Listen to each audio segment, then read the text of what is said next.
All right, welcome on in everyone to this episode of First CSP, a channel dedicated to bringing you the first council shoulder patch issued from each council in Scouting America, both past and present. Today we're going to look at Eastern Oklahoma 478 out of Oklahoma.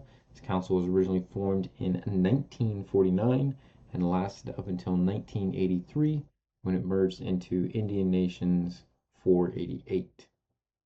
The council itself has really had two CSPs they produced, the S1 and S2. Historically, the S1 was subdivided into variants of S1A and S1B. We will take a look at both of those today. And then the S2 historically was subdivided into variants of A through F.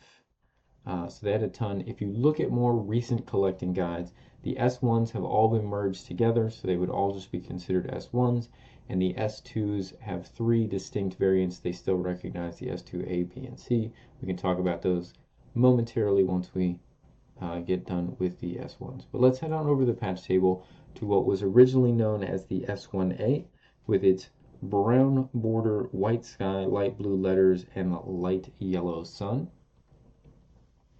Overall, in comparison with the S1B, this entire patch is lighter in colors.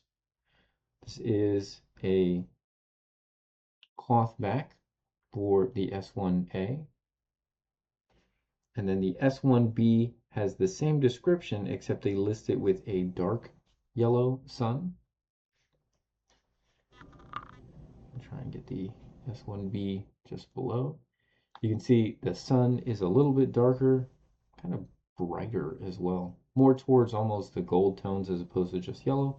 We can see that the TPs here in the center are a much darker brown. We get a richer blue in the lettering as well for the council name.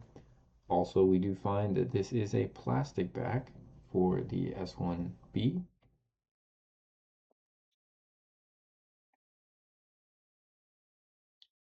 So there you kind of have side by side what were originally the S1A and S1B.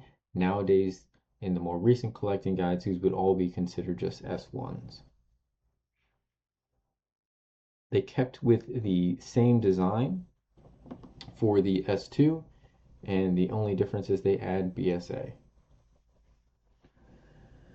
Now this we believe would have been an S2A in the older collecting guides. So brown border, white sky, white BSA, light blue letters, bright blue water, and then these all have dimensions. This is 54 by 133 in millimeters. The S2B was listed as having dull blue water.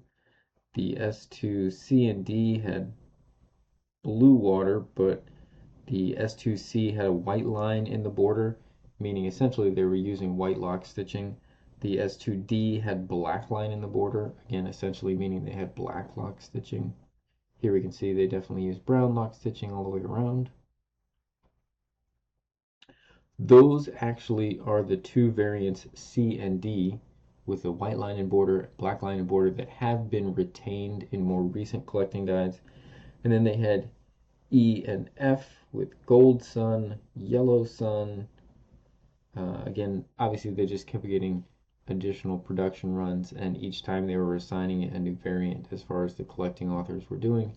Now it's really just no distinct line in the border, so using black lock stitching, I'm sorry, brown lock stitching that matches, and those are going to be the A's. If it has a white line in the border, it's a B, and if it has a black line in the border, it's a S2C.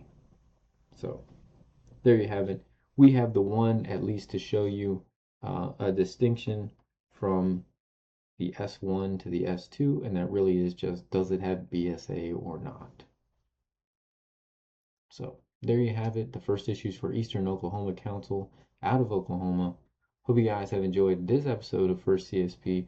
We'll be back again tomorrow with another brand new episode. Until then, I hope you guys have a great rest of your day.